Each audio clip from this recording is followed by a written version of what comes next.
Hola, ¿qué tal amigos? Un saludo nuevamente después de una semana que no pudimos hacer un video más, pero bueno, continuaremos con el perfil del Salmo 23, el Salmo del Pastor, aunque en realidad este salmo es el salmo destinado al trabajo del pastor. Ya hemos dicho en ocasiones anteriores que el Salmo 23 es uno de los salmos más pintorescos acerca de lo que es Dios para nosotros, así como un pastor para sus propias ovejas. Hemos hablado de algunas cosas anteriores, pero hoy me dedicaré y voy a ocupar tan solo unos minutitos para hablarles a ustedes acerca de la última parte de este gran y maravilloso salmo. El Salmo 23, capítulo 23 y versículo 5, que es la tercera parte de esta presentación del 23, dice, aderezas mesa delante de mí en presencia de mis angustiadores. Y luego dice, unges mi cabeza con aceite, mi copa está rebosando. El verso 6 dice, ciertamente el bien y la misericordia me seguirán todos los días de mi vida y en la casa de Jehová moraré por largos días. Hay tres cosas interesantes que quisiera destacar en este capítulo y en estos últimos dos versos, aunque en realidad hay una gama muy extensa y grande acerca del contenido. Realmente 23 tiene un gran contenido, pero me dedicaré solamente para hablar acerca de lo que David considera ya después de un avance en su vida. David estaba en una plataforma diferente, pero recuerda en su vida pasada muchos incidentes. Y él comienza a decir, aderezas mesa delante de mí en presencia de mis angustiadores. Esta frase es muy particular para David y además muy significativa. La razón es que David en toda su vida se la vivió atrapado y rodeado por una gama de enemigos muy variada, desde reyes hasta personas que no tenían ningún significado. Muchos enemigos hizo. Ahora, la razón por qué pasó esto. En realidad, no sabemos porque David simplemente era un niño que trabajaba para su padre, y él cuidaba las ovejas, estaba solo, creo que allá solo no le hizo nadie a nada, perdón, no le hizo nada, ningún daño a nadie. Él a lo único que se dedicó fue a cuidar las ovejas de su padre. Sin embargo, hizo muchos enemigos. Hay algo extraño en muchas personas. En realidad, por el trabajo que hacen, ganan enemigos. Pero no siempre hablar de que alguien gana enemigos es hablar de que alguien está haciendo algo malo. Pero algunas ocasiones Dios tiene propósitos muy específicos para acrisolar, para sacar de ese crisol el oro puro y carácter y de las personas definidamente para un trabajo específico. Resulta ser que para cuando David comenta en el Salmo 23 este hecho, dice que él adereza, es decir, Dios prepara, Dios compone, Dios en términos para comensales significa arreglar una mesa, sazonar bien los alimentos, sentarse junto con los comensales, después de una mesa totalmente preparada para degustar una rica comida. Sin embargo, David hablaba aquí de que entre los enemigos que habían estado siempre en contra de él, algunos le envidiaban, otros simplemente lo odiaban. Ya hemos dicho que la parte de la envidia, como en el caso de Saúl, que le tuvo muchas veces una gran envidia, era aquello por lo cual la gracia de Dios estaba con David y Saúl, sabiendo que él estaba en una decadencia moral, espiritual y de reinado, él deseaba que nadie tuviera lo que él incluso no alcanzó a tener. Eso significaría tener envidia. Y parece ser que todo el mundo quería envidiar a David por la gracia de Dios que estaba dentro de su vida, que era visible en su vida moral, espiritual, interna y aún en su vida física. Y luego dijo, tú, Señor, me haces resaltar en presencia de mis angustiadores, de los que rodean mi vida para mal. Ahora bien, quiero hacer una aclaración aquí. David siempre cuidó de que sus palabras de halago, de la bendición que Dios le daba a él, no molestaran a alguien más. Sin embargo, a veces nosotros por decir, Dios me ayuda mucho a mí, eso es en detrimento incluso de otra persona que esté al lado de nosotros y que esté sufriendo tanto, la cual pueda llegar a decir, ¿y a mí acaso no me ayuda? ¿Dios no me ayuda? Alguna vez oí a alguien decir con mucho cargo en su vida, dijo, Dios sí me provee a mí mis necesidades. Hablar de eso frente a alguien que no tiene para comer o que tiene una gran necesidad es un atropello literal. Sin embargo, David siempre cuidó de que sus palabras no llegasen a ofender a sus amigos, incluso a sus enemigos. Es incorrecto, por ejemplo, de que alguien se adule por lo que Dios ha hecho, y eso no estoy diciendo que sea malo hablar de las maravillas del Señor, pero cuando se hace y donde se hace, por qué se hace, eso es el verdadero significado, porque a veces nosotros simplemente exaltamos no la vida del Señor en nosotros, sino lo que Dios hizo en mí. Es decir, exalto mi vida aprovechando de lo que Dios hizo, lo cual esto ofende al que está al lado mío. Sin embargo, David, como dijimos, siempre cuidó de ser humilde, tranquilo, mesurado, para que sus palabras no dañasen a los demás. Incluso él llegó a decir alguna vez, Padre, Señor mío, ayúdame y defiéndeme. Y no solo eso, perdóname incluso de los pecados que me son ocultos, incluso de los que no sé de lo que ha pasado. Ahora, David nunca hizo un diseño de la personalidad de otro individuo en base a lo que veía en él. A menudo nosotros hemos caído en el error de que de lo que oímos de una persona, nos hacemos de inmediato un concepto. Alguna vez yo sentí que había errado en mi vida cuando yo oí el concepto de una persona hacia otra persona, y entonces cuando yo encontré a esa persona, yo sentí que realmente era mala. Pero de alguna forma me acerqué y lo saludé a este amigo, que ahora fue un amigo, y entonces comenzamos a platicar. Me di cuenta que su corazón era sensible, era sencillo, era tranquilo. Y entonces yo comencé a hacerme un concepto de esta persona por lo que había oído.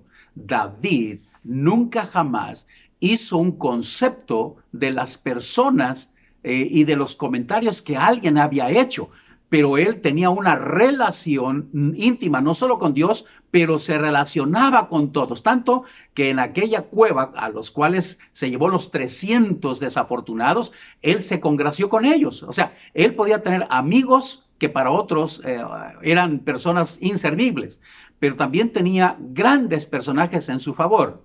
Ahora bien, todas estas personas, en algún momento dado, de las que se ufanaban de ser los elegidos, etcétera, eran enemigos. Pero David con tranquilidad dice, Señor, tú me has preparado una bendición en presencia de mis angustias. Es decir, ellos están mirando lo que yo estoy haciendo y el tiempo va a aclarar todas las cosas. Algo así como cuando Jesús llegó a aquella casa con Zaqueo y invitó a comer a todos los pecadores, pero los que pensaban que no eran pecadores estaban alrededor de la casa y todos decían, ¿cómo es posible que Jesús se siente con este hombre impuro y pecador que ha hecho daño a nuestra vida? Y mientras ellos criticaban la vida de Jesús y la vida de aquel hombre llamado Zaqueo, Jesús estaba sanando moral, espiritual y aún físicamente toda la casa de Zaqueo. Dios había preparado una mesa suculenta en medio y en presencia de los angustiadores. Eso fue lo que pasó con David. David brilló por su trabajo, y un trabajo que se ganó a pulso de dolor, de sufrimiento y de sangre incluso, pero él triunfó. Prepara mesa, es lo que Dios hace con aquellos y toda la gente y creyentes que no solamente aman a Dios, pero que soportan cada presión de su vida hasta que llega el tiempo en que Dios los va sacando adelante. No todas las cosas que hoy saboreamos en la vida nacieron así. No todas las cosas que hoy nos gustan nacieron así. Algún día tuvieron que sufrir, algún día batallaron, pero ahora, después de mucho tiempo, ha surgido el fruto. Es como el labrador. El labrador siembra, ara la tierra, la siembra, la cuida, la limpia. Y es un trabajo rudo bajo el candente sol, bajo la lluvia, bajo la noche, el temor, el duro trabajo, el cansancio. Sin embargo, cuando llega el momento, disfruta de su linda cosecha. Creo que David fue acrisolado en su niñez y fue sometido a grandes presiones, pero finalmente su vida resultó ser oro puro. Por eso él incluso dice que los dichos de Jehová, los dichos del Señor, son mejor que cualquier cosa, que oro puro y refinado. Pero luego dice, unges mi cabeza con aceite y mi copa está rebosando. La palabra unción en el Antiguo Testamento era muy específica, no solo para los sacerdotes. En ese caso, cuando Moisés ungió a Aarón para ser sacerdote, la unción era la autorización específica de un llamado específico para hacer consagradamente un trabajo para el ministerio. Sin embargo, hubo algunas clases de unciones, también era para reyes, y es mejor la unción de rey incluso, es decir, que en el tiempo de su adolescencia David fue ungido. Pero la unción para David ni siquiera fue tomada en cuenta. Recordarán ustedes que cuando Samuel llama a David a la casa de su padre para comer, simplemente Samuel lo ungió.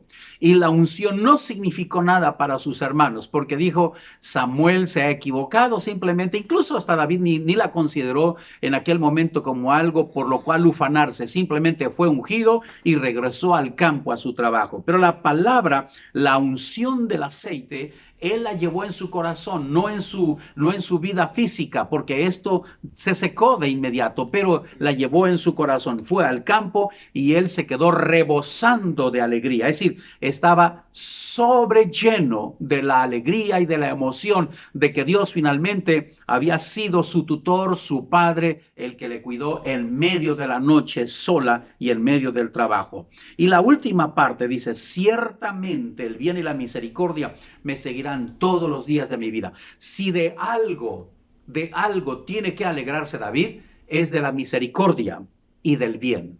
Saben ustedes que nosotros hacemos mucho trabajo, nos preparamos para todo, tenemos recursos, tenemos formas, tenemos fuerza, tenemos salud. Pero eso no es todo, eso es efímero, se acaba. Alguna vez me encontré con un buen jovenazo que había sido parte de nuestra congregación y después de que ya no le vi por muchos años, lo encontré y estaba muy fortachón. Y yo le dije, bueno, ¿por qué ya no has ido a la reunión? ¿Qué pasó? Dice, ya no necesito al Señor. Ahora tengo fuerza, mira mi vigor, mira mi cuerpo. He ido al gimnasio todo el día, todo el tiempo. Tengo todo lo que quiero. Este joven había perdido toda la percepción de la vida espiritual, aún de su vida física, porque todo lo que hoy se podía ver en sí mismo se va a acabar. Queridos amigos, toda la vida que tenemos es muy pequeña, realmente muy pequeña, frente a la eternidad que Dios tiene en este gran universo. Nuestra vida es tan pequeña que nosotros nos hemos perdido en aquello tan pequeño pensando que es lo máximo que haremos y que debemos tener, cuando en realidad la vida es otra cosa, es más espiritual, es eterna.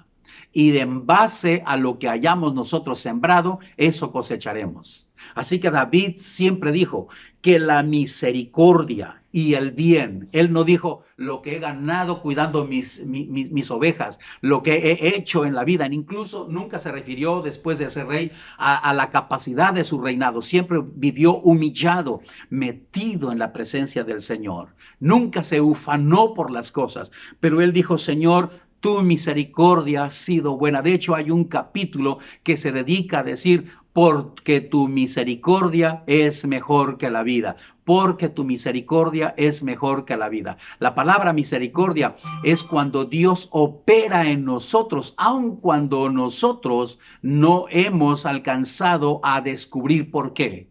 Simplemente porque dice, Dios ha sido bueno. Nuestros recursos se acaban, nuestra fuerza se acaba, nuestro poder se acaba, nuestra influencia es efímera, se acaba. Pero la gloriosa presencia de Dios no es efímera. es eterna y para siempre. Y el que anda en sus caminos caminará y se gozará en el Señor. Por esa razón dice, he seguido la misericordia.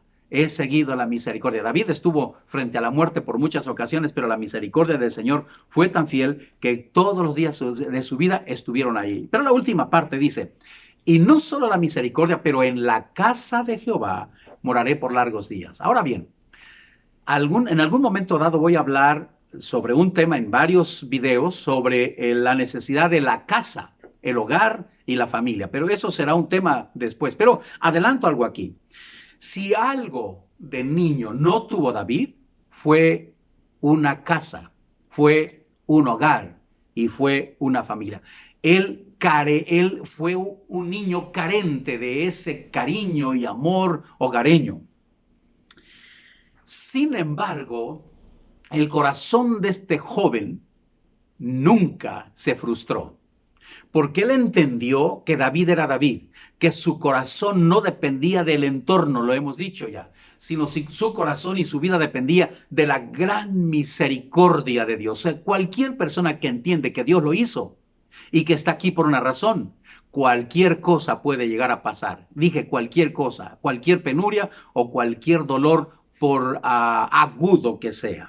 Dice, y en la casa de Jehová. La palabra casa era de algo que él carecía, sin embargo lo comenta no como un dolor ajeno, no como un dolor que psicológicamente y moralmente le estaba dañando. Él dijo, Señor, tú eres mi casa. La casa no era solamente un edificio hecho de ladrillo, de piedra, de material, sino la casa era el lugar de refugio de él. Por eso en alguna ocasión en el Salmo 91 dijo, el que habita al abrigo del Altísimo morará bajo la sombra del Omnipotente. ¿Saben ustedes que vivir bajo este gran universo ya es vivir bajo ese abrigo del Altísimo? Es mejor que la casa. Dice, pero ¿qué hay en la casa? En la casa están los papás. En la casa están los hermanos. Debo adelantar aquí que cuando hay muchas personas, y hoy en este tiempo tan posmoderno, muchas de las personas prefieren salir de casa. Es más, pasan mucho más tiempo en el trabajo, en la calle y en cualquier otra cosa, ocupándose de cosas que dicen que son interesantes. Ahora bien, en este tiempo de crisis sanitaria, yo he oído muchos comentarios tales como, estar en la casa es un problema. El papá y la mamá se pelean, los hijos se pelean, los esposos se quieren divorciar porque no se aguantan. Hay que hacer algo por ellos. Amigos míos, ¿saben una cosa? Esta es la cosa más absurda que ha habido. El hecho de que las personas estén en la casa quiere decir que no solo porque están en la casa se ha creado un problema. El problema ya está allí adentro. El problema ya existe porque la gente se ha separado de casa. Por eso hay una sociedad resquebrajada. Hay una sociedad que está rota en todos los niveles de su vida, moral, espiritual, aún física. Pero la familia que está en la casa es el orden más divino. Por esa razón, incluso recién creada la tierra, Dios miró que Adán estaba solo y le hizo una compañía. Y fue aquella mujer, aquella mujer que acompañó por siempre al buen Adán. Incluso los animales nunca estuvieron solos, los hicieron por parejas. Dios pensó en esa relación familiar. Por muchas ocasiones en el Nuevo Testamento, aún Pablo habla de que gracias a Dios que ahora somos de la familia de Dios. Ya no somos extranjeros, no somos separados de ese rango familiar, ni somos advenedizos, sino somos conciudadanos y miembros de la familia de Dios. Por eso es que si hay algo fructífero que puede haber en una casa, es la familia. Así que si hoy puedes hacerlo, no te separes de la familia. ¿Qué tan mala puede ser la familia? ¿Qué tan mala puede ser el papá o la mamá o los hermanos o los tíos o simplemente el gremio familiar? Que no puedas estar ahí. Todas las personas que afinan su vida ha sido en la casa, no en otra parte. Toda la educación que las personas tienen es en su casa, no en otra parte. Dije la educación, no la preparación intelectual, porque esa quizá la puedes recibir en libros, en las universidades o en las escuelas. Pero eso no es educación. Es simplemente llenar tu vida de información. Pero la educación es el perfilar el modelar tu vida personal, y eso solo se logra en casa. Hay muchos ejemplos bíblicos y aún contemporáneos para hablar de esto. Por eso dice, en la casa. ¿Cuál fue el modelo de David? Fue el mismo Dios. Él amó tanto a Dios como su familia. No es que odiaba a su familia, es que su familia lo puso a trabajar por razones que alguna vez explicaré. Él lo mandaron afuera, pero él se tomó de Dios y lo llamó Padre, lo llamó casa, lo llamó habitación, porque en la casa, en la familia, se curan casi todos los dolores de la vida. Si alguien está enfermo, si alguien padece, si alguien tiene necesidad, realmente necesita la familia. Nosotros estuvimos casi el mes en cama. ¿Y sabe qué es lo que ocurrió? Nuestros hijos nos atendieron. Uno de ellos todos los días nos llevaba un té, una comida. Algunos nos hicieron, uno de mis hijos nos hizo un desayuno muy rico. Sabía tan rico. Era una bendición tenerlos ahí. ¿Ustedes se imaginan una persona sin familia, enfermo, solo, atribulado? Muere. ¿Por qué creen que Dios hizo la familia? No para que se peleen, señores. No tomen incluso como una bendición el hecho de que hoy los que no pueden salir todavía están en casa. Tómenlo como una bendición, no como una maldición. Si está ocurriendo algún problema es porque está malo tu corazón, no la familia. La familia nunca ha tenido problemas. El que las tiene o el que los tiene, eres tú. Está como aquel que dice, hay problemas matrimoniales. Nunca jamás en la historia de la vida ha habido problemas matrimoniales. Los problemas son personales y se transfieren a otra persona. Entonces, no solamente ya tengo un problema, sino tengo 2, 3, dependiendo del número de personas. Así que alivia tu corazón. Por eso David habló acerca de aliviar su corazón. Por eso se mantuvo honesto, fuerte, firme y fiel y amoroso para con su familia. En esta casa, dice, nunca me saldré, moraré por largos días. De hecho, Jesús, en uno de sus versículos, en Juan capítulo 14, dice que Él dice que irá al cielo, al Padre, para preparar moradas. Y le dice a sus discípulos, si esto no fuera verdad, yo se los diría. Pero como es verdad, iré, prepararé moradas y vendré para llevarlos, para que ustedes vivan donde yo viviré por siempre. Parafraseado. Esa es la importancia de morar. Por eso es que el final propósito del Padre es que nosotros moremos con Él para siempre. Lo que hace en la familia es morar juntos. Algún día alguien tendrá que salir y formará su familia, pero no quedará solo. Por esa razón, si alguien está pensando en dejar la familia, esa es la más absurda idea, tonta, loca, de todas las ideas más locas. Y pudiera que oyes conceptos equivocados y le das la mejor de las razones, el mejor del significado, pero nunca es en base a la perspectiva de origen, es en base a la perspectiva de tu propia percepción. Dejar la familia significa morir solo. Por eso dice el Señor, a través de este versículo, gran versículo, en la casa de Jehová moraré por largos días. Habla de la eternidad. Y la casa en realidad nunca se deja. Oiga esto último. Cuando usted lee el Antiguo Testamento, dice, comenzando a Abraham, y Abraham murió y fue reunido con sus padres. Jacob murió y fue reunido con sus padres. Isaac murió y fue reunido con sus padres. Y así un largo etcétera. Y yo me pregunté, a ver, ¿cómo es que fue reunido? ¿A un muerto se reúne? Aún incluso los antiguos, nuestros antiguos, preferían que cuando un ser amado moría, lo enterraban o lo sepultaban cerca de su familia para que continuara junta la familia. ¿No es extraño que entonces aún los muertos quieren estar juntos? ¿No es extraño que cuando alguien muere fuera del país incluso es traído a su tierra natal y por lo menos acercarlo lo más que pueda, si no es que está junto con la familia? No, esto es importante y no es de extrañarse entonces que por lo menos los vivos quieran estar con la familia. Si aún los muertos en el Antiguo Testamento decían, y fue reunido con su familia. David murió y fue reunido con sus padres. Oh, qué hermoso esto. Un día nosotros dejaremos de ser, si el Señor no viene ahora y nos levanta con vida, entonces moriremos y seremos reunidos con la familia, pero Él nos levantará y luego nos reuniremos con el Padre Celestial donde está toda la familia de la fe. Hoy es el tiempo en que regreses a esa parte vital. David, aun cuando fue despreciado, nunca olvidó ser parte de la familia. Este Salmo 23, el Salmo del trabajo del pastor, el gran pastor quiere reunirnos a todos como familia. Incluso, repito una de las frases de Jesús.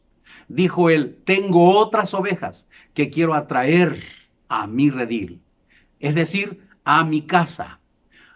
Queridos amigos, el Salmo 23 habla del trabajo del pastor de reunirnos a todos en casa del Padre.